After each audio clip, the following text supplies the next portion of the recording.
Yes, നമസ്കാരം. എല്ലാ പ്രേക്ഷകർക്കും സ്വാഗതം. നമ്മൾ ആരംഭിക്കുകയാണ് good night with Prajin and Pravitha. ഒരു ദിനം അവസാനിക്കുമ്പോൾ ഒരുപാട് വാർത്തകൾ ഇന്ന് വന്നു. എങ്കിലും നമുക്കറിയാം, എല്ലാവരും ഇന്ന് അന്വേഷിച്ചതും ഏറ്റവും കൂടുതൽ സമയം തിരക്കിയതുമൊക്കെ നമ്മുടെ ശിരൂരിലെ കാര്യമാണ്. അവിടെ അർജുനുള്ള തിരച്ചിൽ, അത് എന്താണ് 7ാം ദിനത്തിലും ഫലം കണ്ടില്ല എന്നത് നമ്മളേറെ നിരാശപ്പെടുന്ന കാര്യമാണ്. നാളെ തെരച്ചിൽ തുടരുന്നുണ്ട്, പക്ഷേ നദിയിലാണ് എന്ന കാര്യം ഏറ്റവും ഒടുവിൽ പുറത്തുവരികയും ചെയ്തു. അത് നദിയിൽ വ്യാപകമായ തെരച്ചിൽ നടത്തുമെന്നാണ് MLA തന്നെ നമ്മളെ അറിയിച്ചത്. അപ്പോൾ ഇതുമായി ബന്ധപ്പെട്ട് എന്തൊക്കെയാണ് കൂടുതൽ വിശദമായ വാർത്തകൾ നോക്കാം. അതുൾപ്പെടെ മറ്റ് വാർത്തകളും പ്രേക്ഷകരിലേക്ക് എത്തിക്കുന്നുണ്ട്. ഞങ്ങൾ good night with Prajin and പ്രവിതയിൽ എല്ലാ പ്രേക്ഷകർക്കും സ്വാഗതം. നോക്കാം ആദ്യം പ്രധാന വാർത്തകൾ.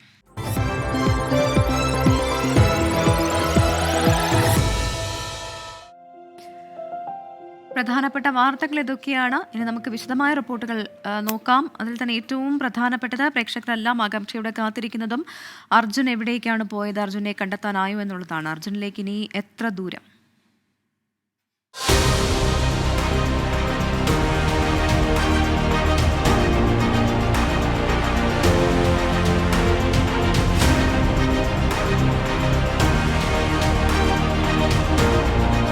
വെള്ളത്തിൽ പോയിട്ടുണ്ട് ഒരിക്കലും ഫോൺ റിങ് ചെയ്യും.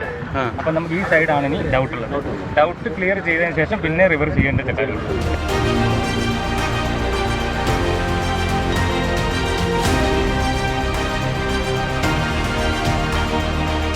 Tomorrow we are bringing special one person from Kerala who is retired hydrographic surveyor. Hydrographic means river only.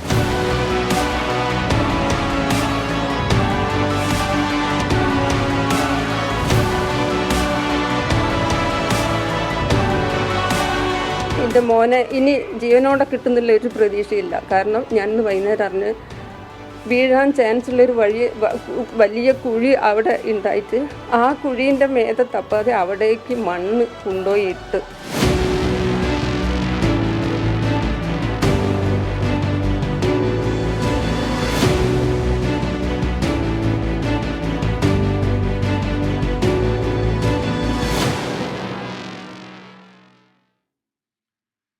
Yes, നമ്മുടെ എല്ലാം ഒരു നൊമ്പരമാവുകയാണ്. അർജുൻ കഴിഞ്ഞ 7 ദിവസമായി അർജുന് പിന്നാലെയാണ് കേരളം മുഴുവൻ. നമ്മളെല്ലാവരും കാത്തിരുന്നത് ഒരു ശുഭവാർത്തയ്ക്ക് വേണ്ടിയാണ്. ഇന്നലെയും ഒക്കെ നമ്മളത് പറഞ്ഞു പിരിഞ്ഞതാണ്. പക്ഷേ ഇന്നും അങ്ങനൊരു വാർത്ത നമ്മളെ തേടി വന്നില്ല എന്നത് ദൗർഭാഗ്യകരമാണ്, ഏറെ സങ്കടകരവുമാണ്. 7ാം ദിവസവും പ്രതീക്ഷകൾ അസ്തമിച്ച് ശിരൂർ രക്ഷാദൗത്യം അവസാനിപ്പിച്ചു. കരയിൽ റഡാർ സിഗ്നൽ ലഭിച്ച സ്ഥലങ്ങളിൽ വാഹനം കണ്ടെത്താൻ കഴിയാതിരുന്നതിനിടെയാണ് അർജുന് വേണ്ടിയുള്ള തിരച്ചിൽ വിഫലമായത്. ഇതോടെ ലോറി കരയിലില്ല എന്ന് സൈന്യം സ്ഥിരീകരിക്കുകയാണ്. നാളെ കൂടുതൽ ആധുനിക യന്ത്രങ്ങൾ ഉപയോഗിച്ച് ഗംഗാവലി പുഴയിൽ തെരച്ചിൽ തുടരാനാണ് അവരുടെ തീരുമാനം. ഷിരൂരിൽ അപകടം നടക്കുന്ന 2 മണിക്കൂർ മുൻപുള്ള ഉപഗ്രഹ ചിത്രങ്ങൾ ISRO ജില്ലാ ഭരണകൂടത്തിന് കൈമാറിയിട്ടുണ്ട്. അതുമായി ബന്ധപ്പെട്ടുകൊണ്ട് എന്താണ് ആ സമയത്ത് സംഭവിച്ചത്, അല്ലെങ്കിൽ കൃത്യമായി എവിടെയാണ് വാഹനത്തിൻ്റെ ലൊക്കേഷൻ ഉണ്ടായെന്നൊക്കെയുള്ള കാര്യങ്ങൾ ഒരുപക്ഷെ നൽകാൻ ഈ ചിത്രങ്ങൾ സഹായിക്കുമെന്നാണ് വിലയിരുത്തപ്പെടുന്നത്.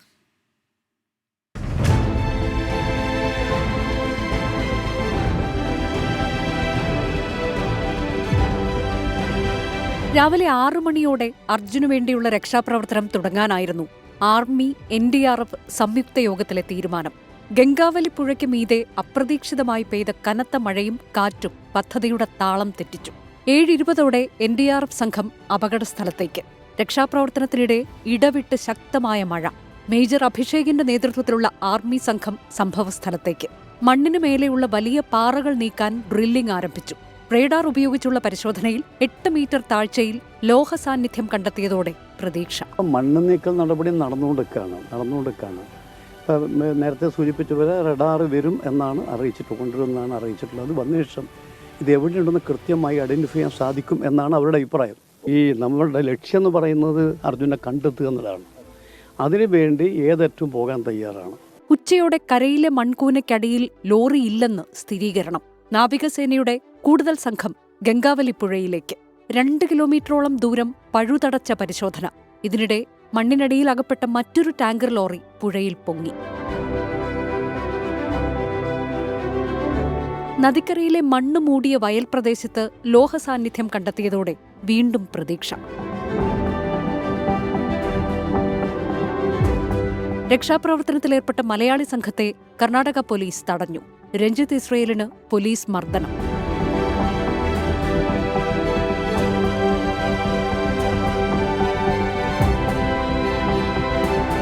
തുടർന്ന് മലയാളി സംഘത്തിലെ 25 പേർക്ക് തെരച്ചിലിന് അനുമതി നൽകി ഉത്തര കന്നഡ ജില്ലാ കളക്ടറുടെ ഉത്തരവ്.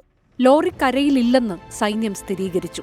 പുഴയോരത്ത് മണ്ണ് നീക്കുന്നതിനിടെ രക്ഷാപ്രവർത്തന സംഘത്തെ പ്രതിരോധത്തിലാക്കി വീണ്ടും ശക്തമായ മഴ.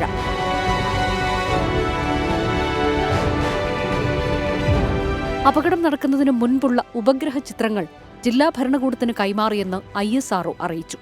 പുഴയിൽ തെരച്ചിൽ തുടരാനാണ് ദൗത്യസംഘത്തിന്റെ തീരുമാനം. ടീം 24 ഷിരൂർ. അതെ, നമ്മളുടെ എൻകൗണ്ടർ പ്രൈമിൽ അവിടുത്തെ MLA തന്നെ സംസാരിച്ചിരുന്നു. അദ്ദേഹം പറഞ്ഞത് ഇവിടെ ഈ അയൺ ഓറിൻ്റെ സാന്നിധ്യം വളരെ കൂടുതലാണ്. അതുകൊണ്ട് തന്നെ ഈ മെറ്റൽ ആണ് എന്ന് മെറ്റൽ ഡിറ്റക്ടറോ അല്ലെങ്കിൽ റഡാറോ ഒക്കെ അത് കണ്ടെത്താനുള്ളൊരു സാധ്യതയുണ്ട്. അങ്ങനെ തന്നെ ചിലപ്പോൾ വഴിതെറ്റിയത് ലോറിയാണെന്ന് നമ്മൾ തെറ്റിദ്ധരിക്കാനുള്ളൊരു സാധ്യതയുണ്ട്. അതുകൊണ്ട് പലയിടത്തും ഇങ്ങനെ വെക്കുമ്പോൾ ഈ പരിശോധന നടത്തുമ്പോൾ സിഗ്നൽ അത്തരത്തിൽ ലഭിക്കുന്നുണ്ട്. അത് തന്നെ ഒരു കൺഫ്യൂഷൻ ഉണ്ടാക്കുന്നു എന്നുള്ളതാണ് എന്തായാലും സങ്കടകരമായ കാര്യമാണ്. ആ സിഗ്നലിന്റെ പിറകെ ആയിരുന്നു നമ്മുടെ പ്രതീക്ഷ. ഏതാണ്ടൊരു 2 മണിയോട് കൂടിയാണ് ഇങ്ങനെ 2 വ്യത്യസ്ത സിഗ്നൽ ലഭിച്ചു എന്ന വാർത്ത വരുന്നത്. ആ പ്രതീക്ഷയിൽ പിന്നീട് മുന്നോട്ട് പോവുകയായിരുന്നു. ഏറെ നേരം കുഴിച്ചെങ്കിലും ആ ഭാഗങ്ങളിലൊന്നും പിന്നീട് വാഹനത്തെ കണ്ടെത്താൻ കഴിഞ്ഞില്ല. അങ്ങനെ ആ മണ്ണാളത്തിൽ ഈ പറയുന്ന 8 മീറ്റർ അകലെ ആ വാഹനം ഉണ്ടാവുമെന്ന് പ്രതീക്ഷിച്ച കുറേ മണിക്കൂറുകൾ കടന്നു പോവുകയാണ്. അപ്പോൾ ഇപ്പോൾ ഏറ്റവും ഒടുവിലാണ് അവിടെ ലോറി ഇല്ല എന്ന് സ്ഥിരീകരിക്കുന്നത്.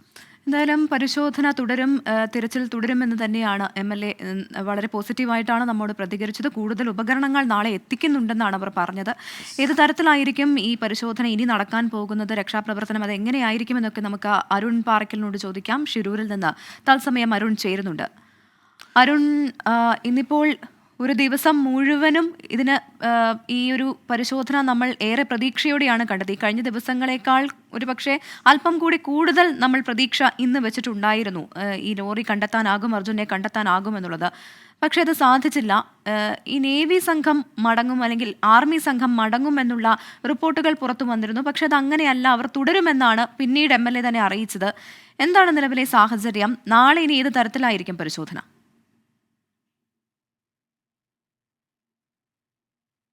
പ്രജിൻ, പ്രവിത, 7 ദിവസം ഈ ഒരു തെരച്ചിൽ ഇപ്പോൾ പിന്നിട്ടിരിക്കുന്നു. ഈ 7 ദിവസവും ഈ സാറ്റലൈറ്റ് അല്ലെങ്കിൽ റഡാർ സംവിധാനം ഉപയോഗിച്ച് നടത്തിയ തെരച്ചിലിലും അതുപോലെ തന്നെ GPS ലൊക്കേഷനിലുമൊക്കെ ചില സാന്നിധ്യങ്ങൾ കണ്ടെത്തി. അതായത് ഇവിടെയാണ് ഈ ലോറി ഉള്ളത് എന്ന തരത്തിലുള്ള ചില അഭ്യൂഹങ്ങളൊക്കെ പടർന്നു. അതിനനുസരിച്ച് ഈ സ്ഥലമൊക്കെ മാർക്ക് ചെയ്ത് ആ പ്രദേശത്തെ മുഴുവൻ മണ്ണും മാറ്റി. ഇന്ന് 7-ാം ദിവസവും ഈ ഭാഗത്ത് ഈ അയൺ കണ്ടന്റ് കണ്ടെത്തിയ അല്ലെങ്കിൽ ലോഹ സാന്നിധ്യം കണ്ടെത്തിയ ആ സ്ഥലത്തെ ഈ മണ്ണൊക്കെ മാറ്റി. പക്ഷേ ഇതുവരെയും ആ പ്രദേശത്ത് ലോറിയുടെ ഒരു സാന്നിധ്യം പോലും കണ്ടെത്താൻ സാധിച്ചില്ല എന്നതാണ് ഏറ്റവും വിഷമകരമായ കാര്യം. ഏവരും പ്രതീക്ഷയോടെ ഉറ്റുനോക്കിയൊരു കാര്യം ഇതാണ്.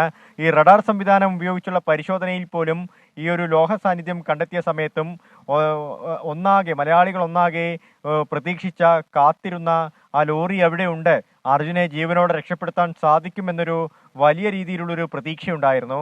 പക്ഷേ 7-ാമത്തെ ദിവസം പിന്നിടുമ്പോൾ ആ പ്രതീക്ഷയും അസ്തമിച്ചിരിക്കുന്നു. ഇനി നാളെ ഈ ലോറിക്ക് വേണ്ടിയുള്ള തെരച്ചിൽ നാളെ വീണ്ടും തുടങ്ങുകയാണ്. അത് ഏറ്റവും കൂടുതൽ നദി കേന്ദ്രീകരിച്ചായിരിക്കും, ഈ ഗംഗാവലി നദി കേന്ദ്രീകരിച്ചായിരിക്കും ആ തെരച്ചിലെന്നാണ് നമുക്ക് മനസ്സിലാക്കാൻ സാധിക്കുന്നത്. ഇന്ന് ആദ്യഘട്ടത്തിൽ ഈ കരയിലെ തെരച്ചിൽ അവസാനിപ്പിച്ച ശേഷം സൈന്യം മടങ്ങുമെന്ന് പറഞ്ഞിരുന്നു. പക്ഷേ സൈന്യം നാളെ മടങ്ങുന്നില്ല. സൈന്യവും ഈ നാവികസേനയോടൊപ്പം തന്നെ സംയുക്തമായി നദിയിലെ തെരച്ചിലിൽ പങ്കെടുക്കുമെന്നാണ് അറിയാൻ സാധിക്കുന്നത്. ഇന്ന് വളരെ വിപുലമായൊരു തെരച്ചിലായിരുന്നു ഈ നദിയിൽ, ഗംഗാവലി നദിയിൽ നാവികസേന നടത്തിയത്. നേരത്തെ ഈ ഒരു ലാൻഡ് സ്ലൈഡ് ഉണ്ടായ ആ ഒരു പ്രദേശത്തായിരുന്നു ഈ നാവികസേനയുടെ പ്രധാനമായ തെരച്ചിലുണ്ടായിരുന്നത്. പക്ഷേ ഇന്ന് ഈ നദിയിൽ 2.5 കിലോമീറ്ററോളം ദൂരത്തേക്ക് ഈ ടീം അംഗങ്ങൾ വിവിധ ബോട്ടുകളിലായി സഞ്ചരിച്ച് തെരച്ചിൽ നടത്തുന്ന കാഴ്ചയൊക്കെ നമ്മൾ കണ്ടതാണ്. നാളെ സൈന്യവും കൂടി കൂടുതൽ ആധുനിക സംവിധാനങ്ങളൊക്കെ ഉപയോഗിച്ചുകൊണ്ട്, കൂടുതൽ യന്ത്രങ്ങളൊക്കെ ഉപയോഗിച്ചുകൊണ്ട് തെരച്ചിൽ തുടരുകയാണെങ്കിൽ അത് വിപുലമായ തെരച്ചിലായിരിക്കും ഈ നദിയിൽ എന്നതാണ് നമുക്ക് മനസ്സിലാക്കാൻ സാധിച്ചിട്ടുള്ളത്. പക്ഷേ പ്രധാനമായ ഒരു കാര്യം, ഏറ്റവും പ്രതികൂലമായ കാലാവസ്ഥയും ഒപ്പം ഈ മണ്ണിനോടൊപ്പം വരുന്ന ജലം, ഈ കാട്ടിൽ നിന്ന്, ഈ ഉൾവനത്തിൽ നിന്ന് ഈ മണ്ണിനോടൊപ്പം താഴേക്ക് പതിക്കുന്ന വെള്ളം, അത് പ്രതികൂലമായ ഒരു കാര്യമായി തന്നെ മാറുന്നു. ആ പ്രതികൂല സാഹചര്യങ്ങളെയൊക്കെ തരണം ചെയ്തുകൊണ്ട് നാളെ എങ്ങനെയായിരിക്കും തെരച്ചിൽ എന്ന് തന്നെയാണ് ഏവരും ഉറ്റുനോക്കുന്നത്. നാളെ ആധുനികമായ യന്ത്രങ്ങൾ ഉപയോഗിക്കും. ഒപ്പം ഈ കരയിൽ ഈ കർവ് രൂപത്തിലുള്ള ആ മലയോരത്ത് അവിടെ ഇപ്പോഴും മണ്ണ് കെട്ടിക്കിടക്കുന്നുണ്ട്. ആ മണ്ണ് കൂടി പൂർണ്ണമായി നീക്കം ചെയ്യണമെന്നാണ് ഈ മലയാളികളായ രക്ഷാപ്രവർത്തകർ പറയുന്നത്. ആ മണ്ണ് പൂർണ്ണമായി നീക്കം ചെയ്യുകയാണെങ്കിൽ ഒരുപക്ഷെ അതിനുള്ളിൽ ലോറി ഉണ്ടാകുമോ എന്നൊരു സാധ്യത അവരും പങ്കുവെക്കുന്നുണ്ട്. ആ സാധ്യത കൂടി മുൻകൂട്ടി കണ്ട് ആ പ്രദേശത്തെ മണ്ണ് കൂടി നീക്കം ചെയ്യണം. പക്ഷേ അപകട സാധ്യത ഏറെയുള്ള ഒരു സമയമാണിപ്പോൾ. ഈ മണ്ണ് നീക്കം ചെയ്യുന്ന സമയത്ത് മല വീണ്ടും ഇടിയാനുള്ള ഒരു സാധ്യത മുന്നിൽ കാണുന്നുണ്ട്. അതുകൊണ്ട് തന്നെ അത്തരം സാഹചര്യങ്ങളെയൊക്കെ പ്രതിരോധിച്ചുകൊണ്ടുള്ള ഒരു തെരച്ചിലായിരിക്കും ഇനി നാളെ മുതൽ ഉണ്ടാവുക. അതിന് സൈന്യവും നാവികസേനയും ഒക്കെ NDRFും ഒക്കെ സംയുക്തമായി നേതൃത്വം നൽകും. സൈന്യം ഈ വെള്ളത്തിലിറങ്ങി നാളെ തെരച്ചിൽ നടത്തുമെന്നത് തന്നെയാണ് ഏറ്റവും ശ്രദ്ധേയമായ കാര്യം. പ്രവിത, അരുൺ, അതിൽ ഏറ്റവും പ്രധാനപ്പെട്ട കാര്യം ഇത് ആദ്യത്തെ ദിവസത്തിൽ തന്നെ ഈ പരിശോധന ആരംഭിച്ച സമയത്ത് 2 ചോദ്യങ്ങളാണ്. ഈ വണ്ടി പുഴയിലേക്ക് പോയിട്ടുണ്ടോ, അല്ല ഈ മണ്ണിനടിയിൽ തന്നെ ഉണ്ടോ? അത് ഈ തെരച്ചിൽ തുടങ്ങിയ ആദ്യ ദിനം തന്നെ ഉയർന്ന സംശയമാണ്. അന്ന് നാവികസേനയിലെ ഉദ്യോഗസ്ഥർ നദിയിൽ ഇറങ്ങി കൃത്യമായി പരിശോധിച്ച ശേഷം പറഞ്ഞ കാര്യം ഇതാണ്. അവിടുത്തെ ഡെപ്യൂട്ടി കമ്മീഷണർ സ്ഥിരീകരിക്കുകയും ചെയ്തതാണ്. ഈ നദിയുടെ അടിത്തട്ടിലൊന്നും അത്തരത്തിലൊരു വാഹനവുമില്ല എന്നവർ പൂർണ്ണമായും കണ്ടെത്തിയതുമാണ്. പിന്നീട് ഇപ്പോൾ വീണ്ടും സംശയം ബലപ്പെടുന്നു, നദിയിൽ തന്നെയാണ് ആ വാഹനമുള്ളതെന്ന്. ഇതിലെ വൈരുദ്ധ്യങ്ങളാണ് നമ്മളെ ഏറ്റവും കുഴയ്ക്കുന്നതും ആശങ്കപ്പെടുന്നതും. എന്തുകൊണ്ടാണ് ഒരു കൃത്യമായൊരു നിഗമനത്തിലേക്ക് എത്താൻ അധികൃതർക്ക് സാധിക്കാത്തത്?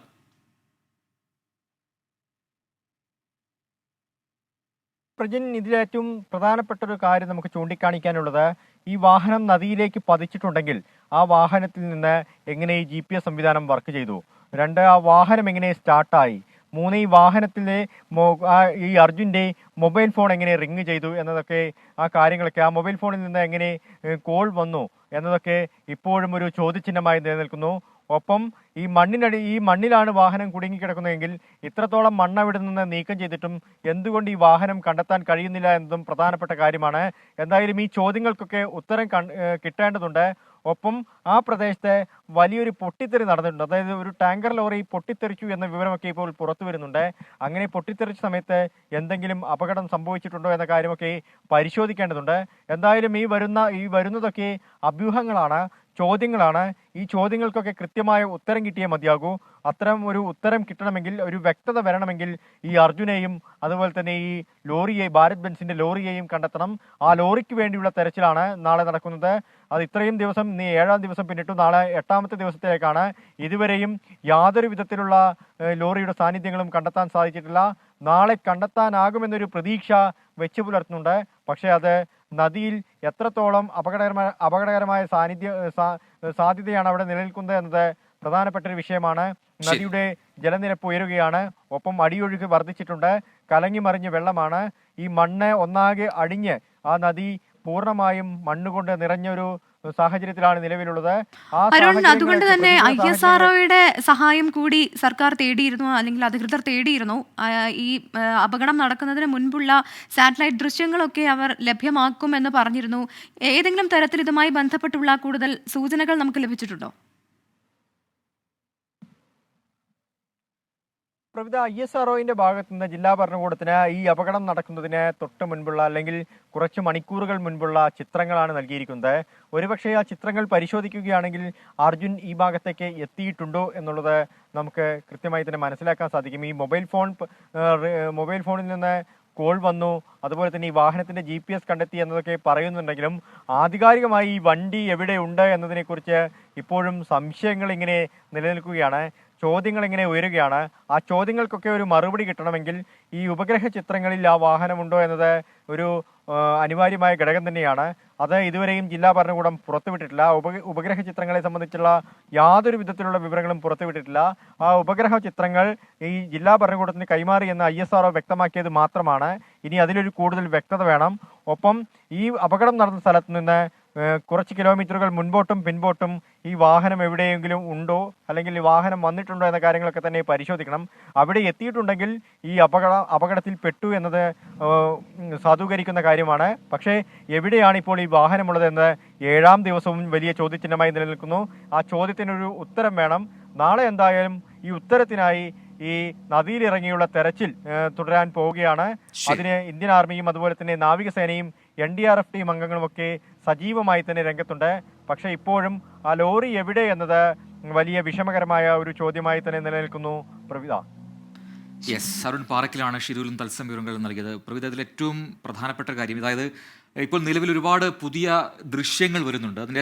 അതിൽ സ്ഥിരീകരിക്കാത്ത ദൃശ്യങ്ങളാണ്. പക്ഷേ എങ്കിൽ കൂടി നമുക്ക് ഏറെക്കുറെ ഉറപ്പിക്കാം, ഈ മണ്ണിടിച്ചിലുണ്ടായത് ഘട്ടം ഘട്ടമായാണ്, ഒരുമിച്ച് മൊത്തം പൊട്ടി ഇറങ്ങി താഴേക്ക് വന്നതല്ല. അപ്പോൾ ആദ്യഘട്ടത്തിലുണ്ടായ ചെറിയ മണ്ണിടിച്ചിൽ, ആ സമയത്ത് അവിടെ ഉള്ള ലോറികൾ, അവിടെയുള്ള വാഹനങ്ങളെല്ലാം എന്താണ് ഈ റോഡ് പൂർണ്ണമായും മൂടാത്ത രീതിയിൽ മണ്ണ് വീണെടുക്കുന്നതൊക്കെ നമുക്ക് ആ ദൃശ്യങ്ങളിൽ കാണാം. പിന്നീടാണ് ശക്തമായ മണ്ണിടിച്ചിലുണ്ടായത്. അപ്പോൾ ആ സമയങ്ങളിൽ അവിടെ ഏതൊക്കെ വാഹനങ്ങൾ ഉണ്ടായിരുന്നു, അവിടെ അർജുൻ്റെ വാഹനം ഉണ്ടായിരുന്നു എങ്കിൽ അത് ഏത് ഭാഗത്താണ് എന്നൊക്കെയുള്ള സംശയങ്ങൾ നീക്കാൻ ഒരുപക്ഷെ ആ ദൃശ്യങ്ങൾക്ക് കഴിഞ്ഞേക്കും. അത്തരം ദൃശ്യങ്ങൾ ഒരുപാട് ഇങ്ങനെ പ്രചരിക്കുന്നുണ്ട്. പക്ഷെ അതിൻ്റെ ഒരു ആധികാരികത അത് പിന്നീട് മനസ്സിലാക്കേണ്ടതുമാണ്. അധികൃതർ ആ ഘട്ടത്തിലും ആ വഴിക്കും ആലോചിക്കുന്നുണ്ട്, നീങ്ങുന്നുണ്ട്. മാത്രമല്ല ഇനി നദിയിലെ തിരച്ചിലെന്ന് പറയുന്നത് അതീവ ശ്രമകരമായിട്ടുള്ളൊരു ദൗത്യമാണ്. പ്രത്യേകിച്ച് കലങ്ങി മറിഞ്ഞു കിടക്കുന്ന നദിയാണ്, അതിൽ കണ്ടെത്തുക. അതോടൊപ്പം തന്നെ ഇതിന് വേണ്ടിയിട്ട് കൂടുതൽ എക്യുപ്മെൻറ്റ്സ് എത്തിക്കേണ്ടതുണ്ട്. അതാണ് അല്പസമയം മുൻപ് MLA പറഞ്ഞത്. കാരണം 2 പാലം കടന്ന് വേണം ഈ എക്യുപ്മെൻറ്റ്സ് എല്ലാം എത്തിക്കാൻ. അപ്പോൾ ഇത് ഈ പാലത്തിലൂടെ കടന്ന് കൊണ്ടുവരാൻ പറ്റുമോ എന്നുള്ള കാര്യം ആദ്യം നോക്കണം. എന്നാൽ മാത്രമേ അത് എത്തിക്കുന്നതിനെക്കുറിച്ചുള്ളൊരു ഉറപ്പ് പറയാൻ സാധിക്കൂ എന്നാണ് അദ്ദേഹം പറഞ്ഞത്. അപ്പോൾ ഇത്തരത്തിൽ ഏതെങ്കിലും തരത്തിൽ ഒരു ജീവൻ രക്ഷിക്കാൻ സാധ്യമായ എല്ലാ സൗകര്യങ്ങളും ഒരുക്കാൻ തയ്യാറാണെന്നാണ് അദ്ദേഹം പറയുന്നത്. പക്ഷേ ഇപ്പോൾ കേരളത്തിൻ്റെ ഭാഗത്തുനിന്ന്, മലയാളികളുടെ ഭാഗത്തുനിന്ന്, അല്ലെങ്കിൽ അർജുൻ്റെ വീട്ടുകാരുടെ ഭാഗത്തുനിന്നൊക്കെ സർക്കാരിനെതിരെ ആക്ഷേപം ഉന്നയിക്കുന്നുണ്ട്. കർണാടക സർക്കാരിനെതിരെ ആക്ഷേപം ഉന്നയിക്കുന്നുണ്ടെങ്കിൽ പോലും ഇപ്പോൾ ദ്രുതഗതിയിൽ തിരച്ചിൽ നടത്താൻ അവർ സന്നദ്ധരാണെന്നാണ് ആ സ്ഥലം MLA തന്നെ നമ്മളോട് പറഞ്ഞത്. എന്തായാലും അർജുൻ്റെ മടങ്ങി വരവിനായി കാത്തിരിക്കുകയാണ് എല്ലാവരും. ശുഭവാർത്ത ഉണ്ടാകുമെന്നുള്ള പ്രതീക്ഷ ഇപ്പോഴും നമ്മൾ കൈവിടുന്നില്ല. അർജുൻ്റെ വീട്ടുകാരെ കുറിച്ച് പറഞ്ഞപ്പോഴാണ് എന്തായാലും മകനെ ജീവനോടെ തിരിച്ചു കിട്ടുമെന്ന പ്രതീക്ഷ നഷ്ടപ്പെട്ടു എന്നാണ് ഷിരൂരിൽ മണ്ണിടിച്ചിൽ കാണാതായ അർജുൻ്റെ മാതാവ് ഷീല ഇന്ന് മാധ്യമങ്ങളോട് പറഞ്ഞത്. ലോറി കരയിലില്ല എന്ന് സ്ഥാപിക്കാൻ ശ്രമം നടക്കുന്നു എന്ന് കുടുംബം ആരോപിക്കുന്നുണ്ട്. സൈന്യത്തിന്റെ തെരച്ചിൽ കാര്യക്ഷമമായില്ല എന്നുകൂടി അവർ പറയുന്നു. ജീവന് വിലയില്ലേ എന്നും ഈ അമ്മ വേദനയോടെ ചോദിക്കുന്നു. സൈന്യം എത്തിയതോടെ 7ാം ദിവസത്തെ തെരച്ചിലിനെ വലിയ പ്രതീക്ഷയോടെയാണ് അർജുന്റെ കുടുംബം കണ്ടിരുന്നത്. എന്നാൽ നേരം വൈകുമ്പോൾ ആ പ്രതീക്ഷയും നഷ്ടമായി. നെഞ്ചുപൊട്ടുന്ന വേദനയോടെ അർജുന്റെ അമ്മ ഷീല. എൻ്റെ മോനെ ഇനി ജീവനോടെ കിട്ടുന്നില്ല ഒരു പ്രതീക്ഷയില്ല. കാരണം ഞാൻ വൈകുന്നേരം അറിഞ്ഞ് വീഴാൻ ചാൻസ് ഉള്ളൊരു വലിയ കുഴി അവിടെ ഉണ്ടായിട്ട് ആ കുഴീൻ്റെ മേത തപ്പാതെ അവിടേക്ക് മണ്ണ് കൊണ്ടുപോയിട്ട് അവിടുത്തെ ഭരണത്തിനോട്, അവിടുത്തെ പോലീസിനോട് ഒന്നും എനിക്ക് ഒരു വിശ്വാസം വരുന്നില്ല. സൈന്യത്തിന് വേണ്ട നിർദ്ദേശം നൽകില്ലെന്നും ഒരു ഉപകരണവുമില്ലാതെ കൊണ്ടുവന്ന് കോമാളിയാക്കിയെന്നും ഷീല. ഒരു എക്യുപ്മെന്റും ഇല്ലാതെ ഒരു വന്നിട്ട് ഇന്നും ഇതിന് കാത്തുക. ഒരു മനുഷ്യനെ രക്ഷിക്കാൻ വേണ്ടിയിട്ട് ഒരു കുഴിയിലോ മണ്ണിൻ്റെ അടിയിലോ പെട്ട ഒരു മനുഷ്യനെ രക്ഷിക്കാൻ പോലെ കയ്യിൽ തെളിവില്ല. കഴിഞ്ഞ ആഴ്ച കൊണ്ടുവന്ന ഡിറ്റക്ടർ കൊണ്ട് ഒരു ഉപകാരവും ഇല്ല. ഒരു ചെറിയ ചെറിയ കാര്യങ്ങൾക്ക് ഉപയോഗിക്കുന്നതാണ് പോലെ. നിലവിലെ രക്ഷാദൗത്യത്തിൽ വിശ്വാസം നഷ്ടപ്പെട്ടെങ്കിലും അർജുൻ തിരിച്ചുവരുമെന്ന് വിശ്വസിച്ച് കാത്തിരിക്കുകയാണ് കുടുംബം. 24 കോഴിക്കോട്. പ്രതീക്ഷ നഷ്ടപ്പെട്ടു എന്നൊരമ്മ പറയുമ്പോൾ, ജീവനോടെ കിട്ടില്ല എന്നെ മകനെ എന്നൊരമ്മ പറയുമ്പോൾ അതത്ത് എത്രമാത്രം വേദനയാണല്ലേ. അത് കേട്ടു നിൽക്കുന്ന ഒരാർക്കും അത് സഹിക്കാവുന്ന കാര്യമല്ല. ആ അമ്മ അത് തുറന്നു പറയുകയാണ്. അപ്പോൾ അത് വേദനയോട് പറയുകയാണ്. ഈ പറയുന്ന പോലെ അവിടുത്തെ ആർമിയെക്കുറിച്ചും ഒക്കെ കുറ്റപ്പെടുത്തലൊക്കെ ഉണ്ടാവും, സ്വാഭാവികമാണ് എന്ന് നമുക്ക് എല്ലാവർക്കും അറിയാം. എന്തായാലും തിരച്ചിൽ നടക്കട്ടെ, ഉടൻ തന്നെ കണ്ടെത്താനാകട്ടെ എന്ന് തന്നെയാണ് നമ്മളും പ്രതീക്ഷിക്കുന്നത്. നമ്മുടെ കമന്റ് ബോക്സിലും ഒരുപാട് പേർ ആ രീതിയിൽ തന്നെ കമന്റുകൾ നിറയ്ക്കുന്നുണ്ട്. എന്താണ് ഇവിടെ സംഭവിക്കുന്നതിനെ കുറിച്ച് ആകുലപ്പെടുന്നുണ്ട്, അവരുടെ വേദനകൾ അവർ പങ്കുവെക്കുന്നുമുണ്ട്. എന്തായാലും ആദ്യം ഭൂമിയിൽ 40 മീറ്റർ മണ്ണിൽ അകപ്പെട്ട ലോറിയെ കണ്ടുപിടിക്കാനുള്ള സംവിധാനം പോലും ഇല്ലേ എന്ന സംശയം ഉയർത്തുന്നു. മെഗാഫോൺ എന്ന് പറയുന്ന ഐഡിയിൽ നിന്ന് സന്ദേശം. അങ്ങനെ ഒരുപാട് സന്ദേശങ്ങൾ ഇങ്ങനെ വന്നുകൊണ്ടേയിരിക്കുന്നു. ഇതാ ഒന്ന് കഷ്ടപ്പെട്ട ഒരാളെ കിട്ടും, അവരെന്തോ ചെയ്തു എന്ന് വരുത്തി തീർക്കാൻ നോക്കുന്നു എന്ന് അമർനാഥ് എം കുറ്റപ്പെടുത്തുകയാണ്. അങ്ങനെ പല രീതിയിലുള്ള കുറ്റപ്പെടുത്തലുകളൊക്കെ പല ഭാഗങ്ങളിൽ നിന്നും ഉണ്ടാവുന്നുണ്ട്. പക്ഷേ യഥാർത്ഥത്തിൽ ഈ ആർമി ടീമിനും NDRFനും ഒക്കെ കൃത്യമായിട്ട് അറിയാം അവിടെ എന്താണ്, ഏത് ടെറൈനാണ്, അവിടെ ഏതേ രീതിയിലുള്ള രക്ഷാ ദൗത്യമാണ് നടത്തേണ്ടത്, അതിന് എന്തൊക്കെ വെല്ലുവിളിയുണ്ട്, ഇതെല്ലാം അവർ പരിശോധിക്കുന്നുണ്ട് എന്ന കാര്യം വ്യക്തമാണ്. അടുത്ത വളരെ പ്രധാനപ്പെട്ട മറ്റൊരു വാർത്തയിലേക്കാണ്. കഴിഞ്ഞ ദിവസമാണ് നമ്മൾ നിപ്പ ഭീതിയെക്കുറിച്ച് സംസാരിച്ചത്. ഒരു നിപ്പ കേസ് വരുന്നു, പിന്നാലെ ആ 14-കാരൻ മരണമടയുന്നു. അങ്ങനെ നിപ്പ ഭീതി സംസ്ഥാനത്ത് ഉണ്ട് എന്ന വാർത്ത നമ്മൾ സ്ഥിരീകരിക്കുന്നു. പക്ഷേ ഇന്നിപ്പോൾ ആശ്വാസമാണ്. ആ ഭീതിയിൽ അല്പം ഒരു ആശ്വാസം കിട്ടിയ ദിനമാണ് ഇന്നെന്ന് പറയേണ്ടിയിരിക്കുന്നു. നിപ്പ സമ്പർക്ക പട്ടികയിൽ ഉണ്ടായിരുന്ന തിരുവനന്തപുരത്ത് 2 പേരുടെ ടെസ്റ്റ് ഫലം കൂടി ഇന്ന് നെഗറ്റീവായി. അങ്ങനെ ടോട്ടൽ 11 പേരുടെ ഫലമാണ് ഇന്ന് നെഗറ്റീവായി വന്നത്.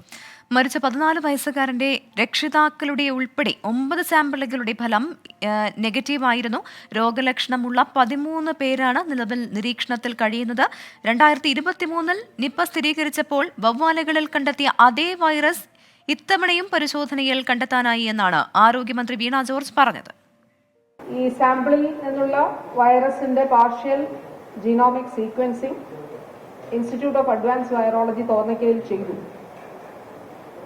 അപ്പോൾ ആ പാർഷ്യൽ സീക്വൻസിങ്ങിൽ കണ്ടെത്തിയിട്ടുള്ളത് കേരളത്തിൽ, അതായത് 2023 നമ്മൾ കണ്ടെത്തിയ വവ്വാലുകളിൽ കണ്ടെത്തിയ വൈറസിന്റെ അതേ വകഭേദമാണ് ഈ വൈറസും എന്നുള്ളത് കണ്ടെത്തിയിട്ടുണ്ട്.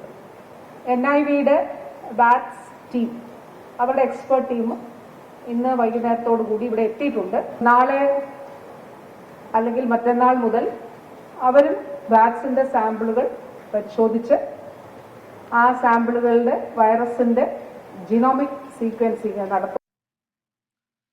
സമീർ ബിൻ കരീം ചേരുന്നുണ്ട് മലപ്പുറത്തു നിന്നും കൂടുതൽ വിവരങ്ങളുമായി. സമീർ, ഇന്ന് ആശ്വാസ വാർത്തയാണ് ആരോഗ്യമന്ത്രി പങ്കുവച്ചത്.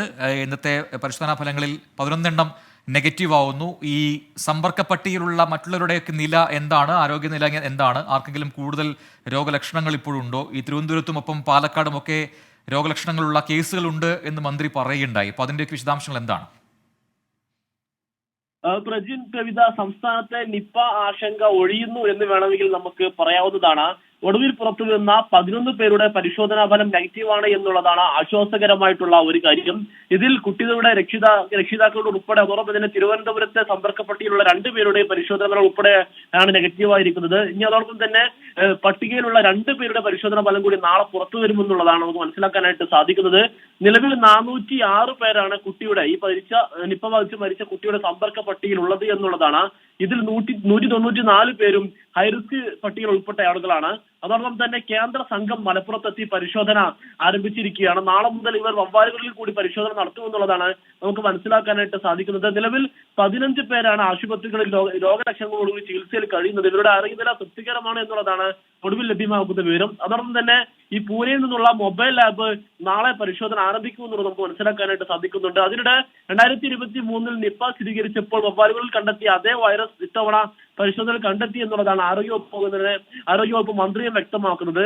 രോഗപ്രതിരോധ പ്രവർത്തനങ്ങളുടെ ഊർജിതമാക്കുന്നതിന്റെ ഭാഗമായി പാണ്ടിക്കാട് ഒപ്പം തന്നെ ആനക്ക പഞ്ചായത്തുകളിൽ നിയന്ത്രണം തുടരുകയാണ്. രാവിലെ 7 മുതൽ വൈകിട്ട് 5 വരെയുള്ള സമയങ്ങളിൽ മാത്രമാണ് കടകളുടെ പ്രവൃത്തി സമയം എന്നുള്ളതാണ്. ഏതായാലും ഈ 2 പഞ്ചായത്തുകളിലായി 7239 വീടുകളിൽ സർവേ പൂർത്തിയാക്കിയപ്പോൾ 439 പേർക്ക് പനി സ്ഥിരീകരിച്ചു എന്നുള്ളതാണ് ആരോഗ്യവകുപ്പ് വ്യക്തമാക്കുന്നത്. ഇതിൽ 4 പേർ കുട്ടിയുടെ സമ്പർക്കത്തിലുള്ളവരാണെന്നുള്ളതും ഇതിന്റെ ഗൗരവം വർദ്ധിക്കുന്നുണ്ട്. ഏതായാലും കേരളത്തിൽ നിപ്പ സ്ഥിരീകരിച്ച പശ്ചാത്തലത്തിൽ സംസ്ഥാന അതിർത്തിയിലും പിന്നെ തമിഴ്നാട് സർക്കാർ പരിശോധന കർശനമാക്കി എന്നുള്ള വിവരം ഇതിനോടകം തന്നെ പുറത്തു വന്നിട്ടുണ്ട്. പാലക്കാട് വാളയ അതിർത്തിയിലാണ് പരിശോധന നടക്കുന്നത് എന്നുള്ളതാണ്.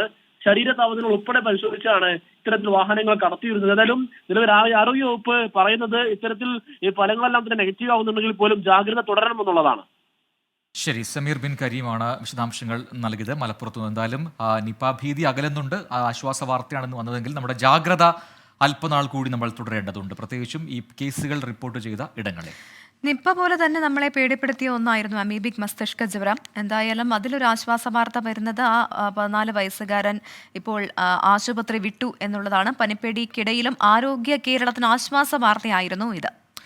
എന്തായാലും ആ ഒരു ആശ്വാസത്തിലാണ് നമ്മളെല്ലാം ഉള്ളത്. രാജ്യത്താദ്യമായാണ് ഈ അമീബിക് മസ്തിഷ്ക ജ്വരം സംഭവിച്ച അല്ലെങ്കിൽ റിപ്പോർട്ട് ചെയ്ത ഒരാൾ രോഗമുക്തി നേടി ആശുപത്രി വിടുന്നത് എന്നത് നമ്മുടെ കേരളത്തിൻ്റെ ആരോഗ്യ സംവിധാനത്തിൻ്റെ മേന്മ എന്ന രീതിയിൽ തന്നെ പറയാം. അത് അഭിമാനിക്കാവുന്ന വകയാണ്. മാത്രമല്ല, രാജ്യത്ത് ആദ്യമായിട്ടാണ് ഈ രോഗത്തിന് ഇന്ന് ഈ രീതിയിലുള്ള ചികിത്സയാണ് വേണ്ടത് എന്ന് കേരളം മുന്നോട്ട് വയ്ക്കുന്ന ഒരു മാർഗം. ആ മാർഗത്തിൽ തന്നെയാണ് ഇപ്പോൾ ഈ രോഗമുക്തി നേടി ഈ കുട്ടി വീട്ടിലേക്ക് പോകുന്നത്. കഴിഞ്ഞ മാസം 30-നാണ് പള്ളിക്കര സ്വദേശി അഫ്നാൻ ജാസിമിന് അമീബിക് മസ്തിഷ്ക ജ്വര ലക്ഷണങ്ങൾ കണ്ടത്. ഉടൻ തന്നെ ആശുപത്രിയിലേക്ക്. 3-ാം നാൾ മുതൽ ജർമ്മനിയിൽ നിന്നെത്തിച്ച മരുന്ന് നൽകി തുടങ്ങി. 21 ദിവസം നീണ്ട ആശുപത്രി വാസത്തിനു ശേഷം ജീവിതത്തിലേക്ക്. എന്നെ നോക്കിയ ഡോക്ടേഴ്സിൻ്റെ കൂടെയും സിസ്റ്റേഴ്സിൻ്റെ കൂടെയും അതേപോലെ ദൈവത്തിൻ്റെ കൂടെയും ഇന്ത്യയായിട്ട് പിന്നെ ദൈവത്തിൻ്റെ ഒരു പരീക്ഷണങ്ങളായിരിക്കാം. ആരോഗ്യരംഗത്തിന് ഇത് അപൂർവ നേട്ടം. ഇന്ത്യയിൽ സർവൈവേഴ്സ് ഇല്ല. അപ്പോൾ ഇന്ത്യയിലെ ആദ്യത്തെ കൺഫേംഡ് പ്രൈമറി അമീബിക് മെനിഞ്ചൈറ്റിസിൻ്റെ സർവൈവറാണ് നമ്മുടെ കുട്ടി. അതുതന്നെ അവൻ പൂർണ്ണമായും ഒരു ന്യൂറോളജിക്കൽ ഡെഫിസിറ്റും ഇല്ലാതെ പൂർണ്ണ ആരോഗ്യവാനായിട്ടാണ് ഡിസ്ചാർജ് ആവുന്നത്. അത് നമ്മുടെ ആരോഗ്യരംഗത്തിന് ഒരു വലിയ നേട്ടം തന്നെയാണ്. ലോകത്തു തന്നെ ഈ രോഗം ബാധിച്ച് ജീവിതത്തിലേക്ക് തിരിച്ചെത്തിയത് 11 പേർ മാത്രം. കുട്ടിയെ ചികിത്സിച്ച മുഴുവൻ ടീമിനെയും ആരോഗ്യമന്ത്രി വീണ ജോർജ് അഭിനന്ദിച്ചു. 24 കോഴിക്കോട്. യെസ്, ഇനി നമുക്ക് വീണ്ടും നമ്മുടെ സംസ്ഥാനത്തെ മഴ സാഹചര്യം നോക്കാം. ഒരു ഭാഗത്ത് നമുക്ക് ഈ പറയുന്ന ആധിയും വ്യാധിയും ഒക്കെ ഉണ്ട്, മറുഭാഗത്ത് ഈ പറയുന്ന പോലെ മഴ അതിങ്ങനെ ചിലയിടങ്ങളിലും മാറാതെ നിൽക്കുന്നുണ്ട്. ഇപ്പോൾ ശക്തമായ കാറ്റിലും മഴയിലും വ്യാപക നാശനഷ്ടമുണ്ടായി. പ്രത്യേകിച്ച് മലപ്പുറം ജില്ലയിലാണ് പലയിടങ്ങളിലും കൂറ്റൻ മരങ്ങളടക്കം കടപുഴകി വീണത്. നിരവധി വീടുകൾക്കും വാഹനങ്ങൾക്കും കേടുപാടുണ്ടായി. തൃശൂർ കാഞ്ഞാണിയിൽ മിന്നൽ ചുഴി നാശം വിതച്ചു.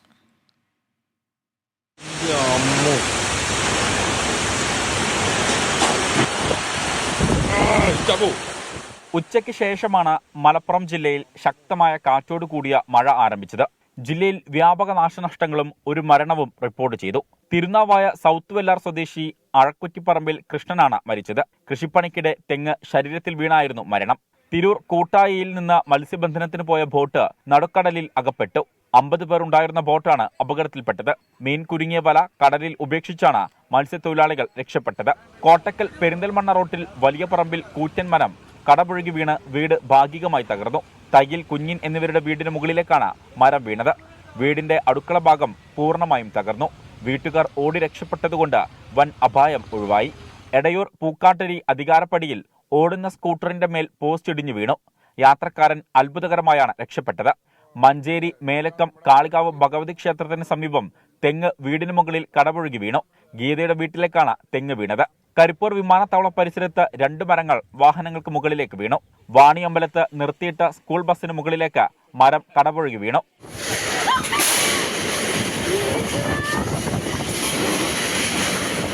കൊണ്ടോട്ടിയിൽ കെട്ടിടത്തിന്റെ മേൽക്കൂര താഴേക്ക് പതിച്ചു. തലനാരിഴയ്ക്ക് വാഹനയാത്രക്കാരൻ രക്ഷപ്പെട്ടു. ചങ്ങനംകുളം തച്ചുപറമ്പിൽ കൂറ്റൻ മരം കടപുഴകി വൈദ്യുതി കമ്പിയിൽ വീണു. പരിയാപുരത്തും തിരൂർ അരിക്കാഞ്ചിറയിലും മരം കടപുഴകി വീണു.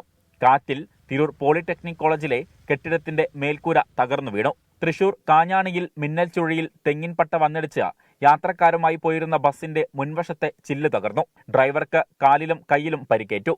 യാത്രക്കാർ പരിക്കേൽക്കാതെ രക്ഷപ്പെട്ടു. കുന്നംകുളത്തും ഇരുമപ്പെട്ടിയിലും മിന്നൽ ചുഴിയിൽ വ്യാപക നാശനഷ്ടം റിപ്പോർട്ട് ചെയ്തു. വയനാട് പുൽപ്പള്ളി ചീയമ്പം 73 കോളനിയിൽ മരം വീണ് വീട് തകർന്നു. കഴിഞ്ഞ ദിവസം പൊട്ടിവീണ വൈദ്യുതി ലൈനിൽ നിന്നും ഷോക്കേറ്റ് മരിച്ച സുധന്റെ വീടിന് മുകളിലേക്കാണ് മരം വീണത്. ശക്തമായ കാറ്റിൽ മരം കടപുഴകി വീടിന്റെ അടുക്കളയുടെ മുകളിലേക്കാണ് വീണത്.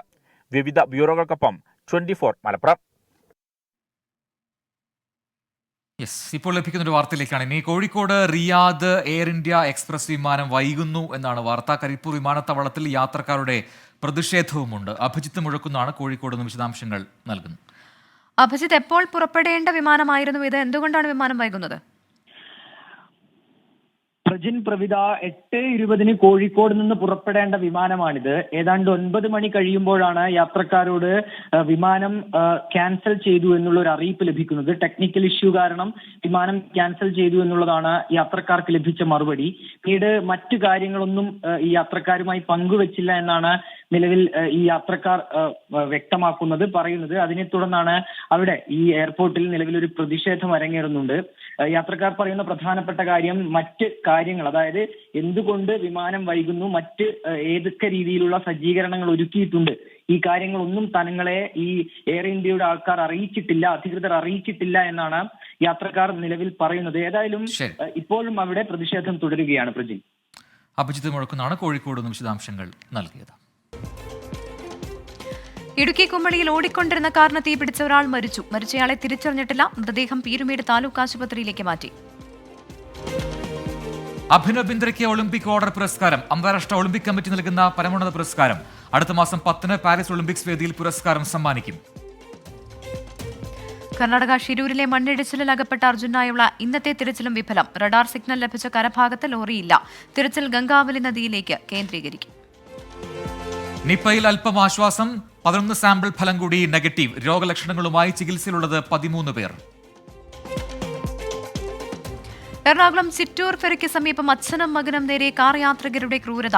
ഇരുവരെയും വാഹനത്തിനൊപ്പം വലിച്ചിഴച്ചു കൊണ്ടുപോയി. തർക്കമുണ്ടായത് ഡ്രൈവിംഗിനിടെ ചെളി തെറിപ്പിച്ചതുമായി ബന്ധപ്പെട്ട്.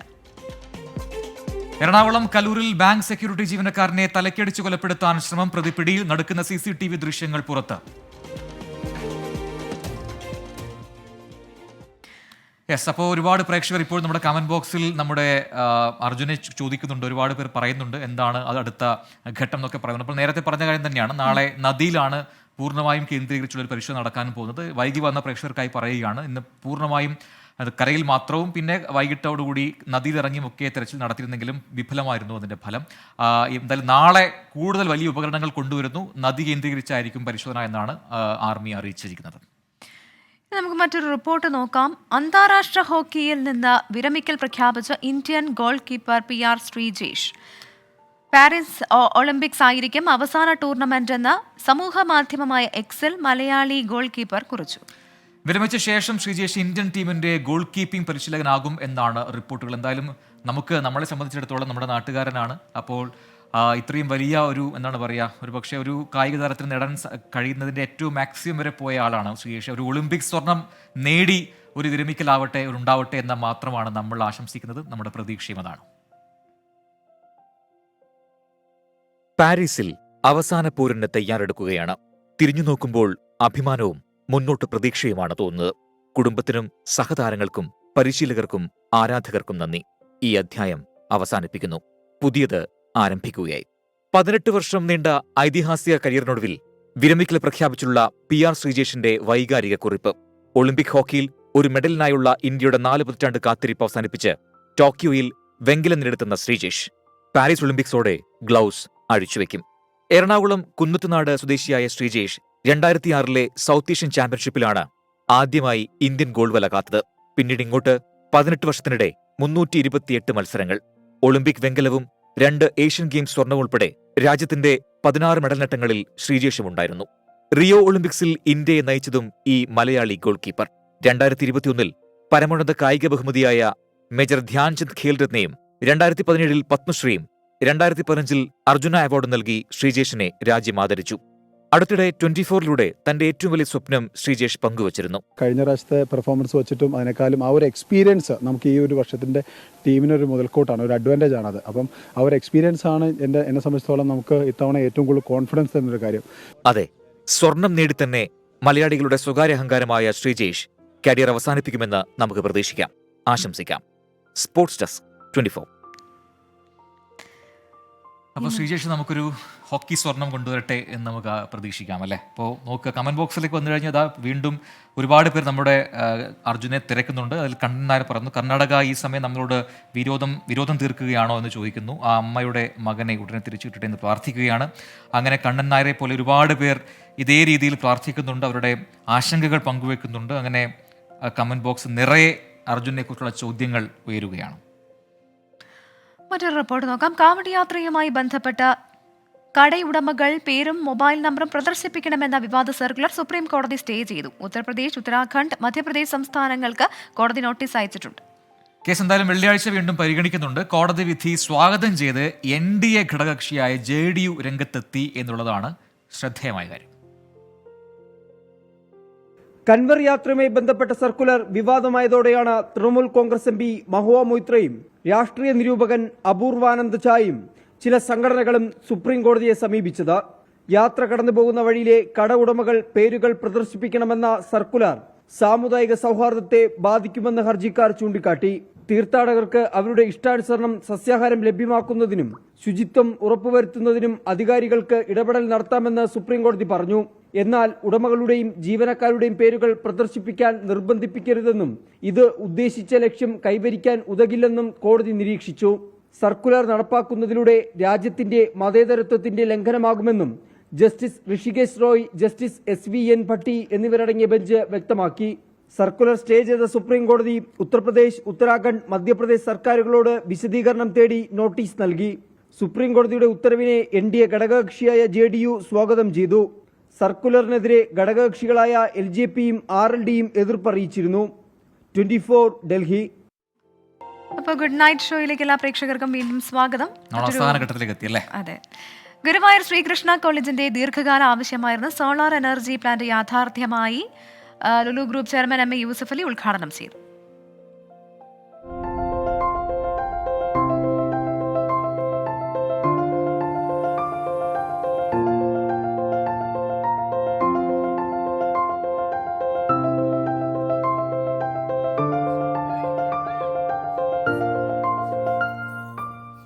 $15 kV സോളാർ എനർജി പ്ലാന്റ്, ചെലവ് 10 ലക്ഷം രൂപ. ഗുരുവായൂർ ദേവസ്വം ബോർഡിന് കീഴിലുള്ള ശ്രീകൃഷ്ണ കോളേജിന് MA യൂസഫ് അലിയുടെ സമ്മാനം. പദ്ധതിയുടെ ഉദ്ഘാടനം ചെയ്ത MA യൂസഫ് അലി വിദ്യാർത്ഥികളുമായി സംവദിച്ചു. ഇപ്പോൾ നമ്മളൊരു സംരംഭം തുടങ്ങുന്ന സമയത്ത് നമുക്ക് ഒരുപാട് സെറ്റ് ബാക്സ്, ഫെയിലിയേഴ്സ് ഒക്കെ നേരിടേണ്ടി വരും. ആ ഒരു ഫെയിലിയേഴ്സിനൊക്കെ സാറ് മറികടന്നുകൊണ്ട് മുന്നോട്ട് ലീഡ് ചെയ്യാൻ സാധിച്ച ഒരു ഇൻസ്പയറിംഗ് ആയിട്ടുള്ള കീ പോയിന്റ് എന്താണെന്നുള്ളത് ഒന്ന് ഷെയർ ചെയ്യണം. നമ്മൾ ഒരു പ്രൊജക്റ്റ് തുടങ്ങുമ്പോൾ അത് 100% വിജയിക്കണം എന്ന് വിചാരിച്ചിട്ടാണ് നമ്മൾ ആ പ്രൊജക്റ്റ് ചെയ്യുന്നത്. പക്ഷേ സാന്ദർഭികവശാൽ ഏതെങ്കിലും നിലയ്ക്ക് അതിനൊരു ഫെയിലിയർ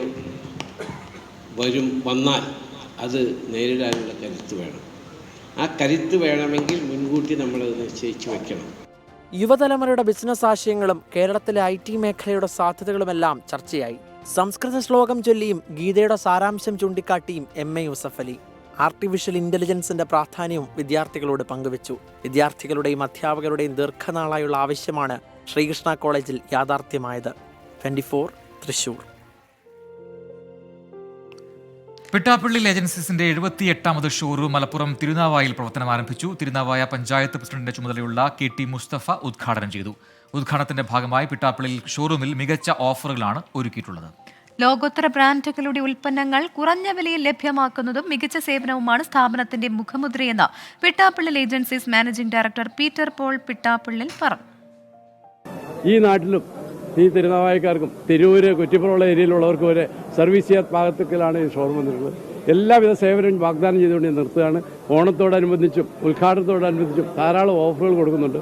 ഈ ഓഫറുകൾ, ഓണത്തിൻ്റെ ഓഫറുകൾ ഞങ്ങൾ ഈ ഉദ്ഘാടനം ചെയ്ത ഷോറൂമിൽ ആരംഭിക്കുകയാണ്. ഇവിടുന്ന് അടുത്ത 2-3 മാസത്തേക്ക് വലിയ ഓഫറുകളായിരിക്കും. ഓണം ആഘോഷമാക്കും. ഈ നാട്ടിലുള്ള ഈ ഷോറൂമിലുള്ളവർ, ഇവിടെയുള്ള ജനങ്ങൾക്കും ഈ ആഘോഷത്തിൽ പങ്കെടുക്കാൻ ഞങ്ങൾ ക്ഷണിക്കുകയാണ്. ഈ ഷോറൂം സന്ദർശിക്കുക, നിങ്ങളുടെ സേവനങ്ങൾ ആവശ്യപ്പെടുക. ഇവിടെയുള്ള എന്ത് സേവനങ്ങൾ വേണമെങ്കിലും, ഇതുമായി ഗൃഹോപകരണം, മൊബൈൽ രംഗത്തുമായി ബന്ധപ്പെട്ട ഏത് സേവനത്തിനും പിട്ടാപ്പള്ളി ഏജൻസി സന്നദ്ധമാണ്. അത് നിങ്ങൾക്ക് വാഗ്ദാനം ചെയ്തുകൊണ്ട് എൻ്റെ വാക്കുകൾ നിർത്തുന്നു. നമ്മൾ ഷോ വൈൻഡപ്പ് ചെയ്യുന്ന സമയത്ത് നമുക്ക് ഏറെ പ്രതീക്ഷയുള്ള ഒരു കാര്യത്തിലേക്ക് കിടക്കാം, അല്ലെ? ഒരു കാര്യത്തെക്കുറിച്ച് പ്രേക്ഷകരോട് പറയാം.